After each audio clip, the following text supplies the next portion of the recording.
The Terran Fleet had never gathered in such numbers since the Exodus Wars. Every surviving ship, from ancient destroyers that once patrolled the asteroid belts to the new dreadnoughts of the Atlas program, stood anchored in silent formation. Over 2,000 vessels formed a line that curved across the void like a silver scar over the face of darkness. They waited beyond Jupiter's orbit, engines in standby, energy fields resonating like heartbeats. Beyond them stretched the nothingness of interstellar space, where the Dominion waited like a patient predator. In the command spire of the resolute Dawn, Admiral Morrison moved like a man carved from iron. Decades of warfare had etched his face into hard lines and hollow eyes, his hands, calloused from years of controls and console grips, clasped behind his back as he watched the tactical map unfold before him.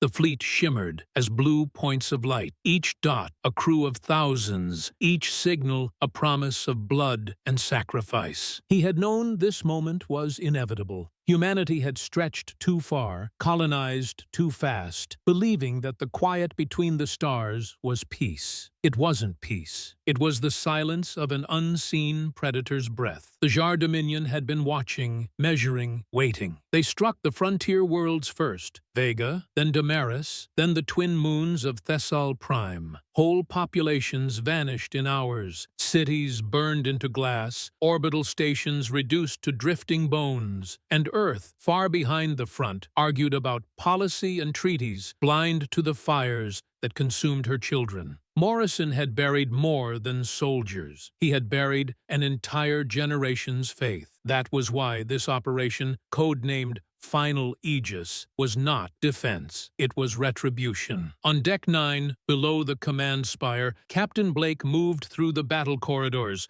his boots echoing against steel. Engineers worked in silence, faces pale in the light of reactor conduits. The air smelled of ozone and recycled sweat. Every man and woman aboard knew what was coming. There would be no reinforcements, no retreat corridors. The Dominion's fleet outnumbered them 2 to 1, yet no one faltered. Humanity had fought its wars before, but this was the first time it fought not for territory, but for existence itself. The klaxons pulsed once, a deep throbbing hum that reverberated through the hull. Fleet Command's message came through encoded channels. Contact imminent. Across the fleet, crewmen strapped into seats, targeting systems awoke, and reactors surged from cold to combat readiness. The stars outside shifted, and then the darkness moved. They came a storm of crimson and gold. The Dominion fleet emerged from slipspace, thousands of ships displacing the void with gravity wakes that rippled like black waves. Their vessels were organic, pulsing with red veins of plasma that crawled across their hulls like living scars. Each ship radiated a frequency that made human instruments tremble. Morrison watched them appear with the calm of a man who had already died 100 times in his mind. "Hold formation," he ordered. "No one fires until my mark." The first Dominion barrage came without sound in space. There was never sound, but the impacts screamed through metal and bone. The Terran front line lit up with rupturing shields and evaporating armor. Destroyers exploded like stars crushed in fists of energy. Morrison didn't flinch. He waited until the enemy committed, until the red phalanx curved inward, forming their signature crescent of entrapment. Then he gave the word. All ships return fire. The black expanse became a storm of light. Particle lances, plasma torpedoes, rail guns the length of city streets, all firing in perfect synchronization. Entire Dominion squadrons disintegrated. For every Terran ship lost, 3 Dominion vessels burned. It wasn't enough. The battle stretched into hours. Communications fractured, tactics dissolved into chaos. What began as formation warfare devolved into duels fought among wreckage fields. Boarding pods latched onto hulls, and corridors turned into trenches. Marines in armored exosuits moved through blood and sparks, fighting aliens that shrieked in a frequency that cracked helmet comms. On the Helios Gate, Blake fought from the command chair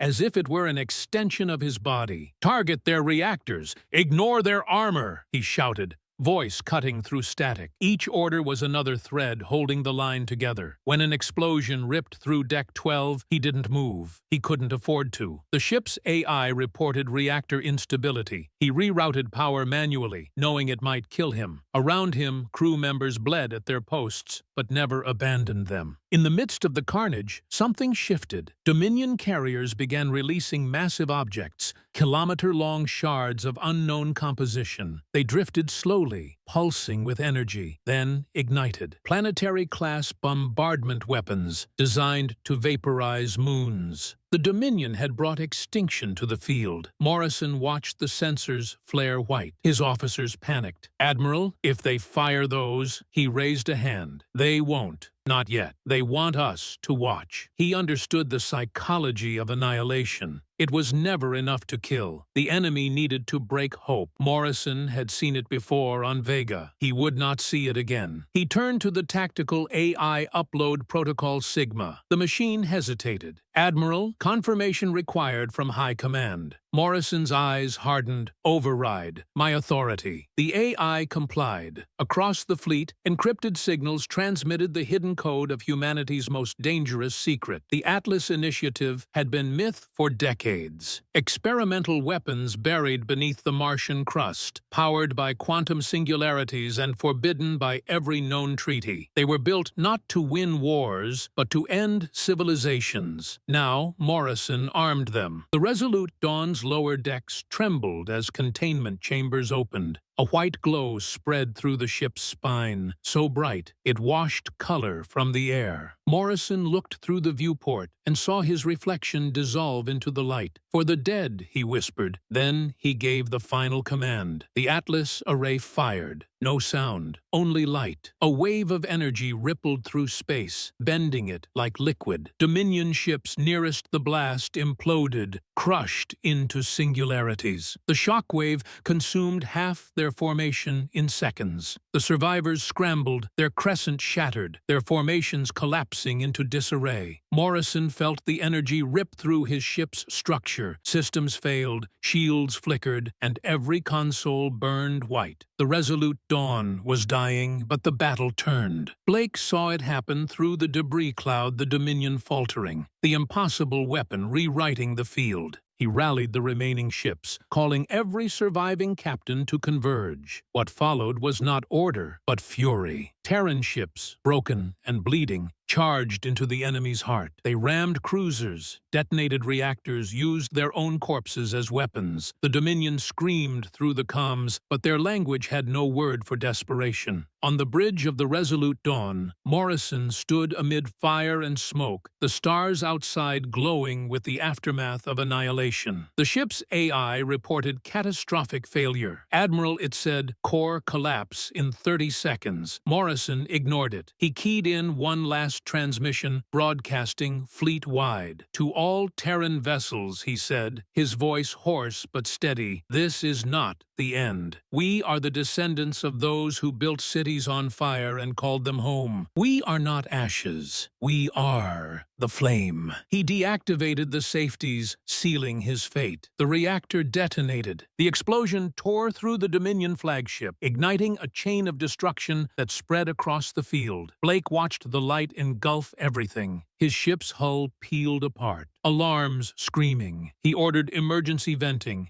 barely keeping the Helios gate alive. When the brightness faded, the battlefield was quiet. Thousands of hulks drifted, their fires slowly dying. The Dominion was gone. He floated through the ruins, staring at what remained of the fleet. Of 2,000 ships, fewer than 100 responded. Static filled the comms. The stars themselves looked different now, dimmer, quieter, as if mourning. Days passed. Rescue operations began. Humanity had won, but the cost defied comprehension. Earth's orbit became a graveyard of steel. The survivors returned home not as heroes, but as remnants. Blake stood before the shattered emblem of the Terran Fleet, remembering Morrison's final words. He knew the war wasn't over. The Dominion would rebuild. The Atlas weapon had awakened something far older in the void, something watching, waiting. But for now, in the silence after the storm, humanity had earned one more dawn. Blake turned toward the stars, the reflection of 1,000 dead souls burning in his eyes, and whispered a promise that no one heard, that the next time the darkness came, it would not find them unprepared. The void waited, endless and patient. But so was humanity.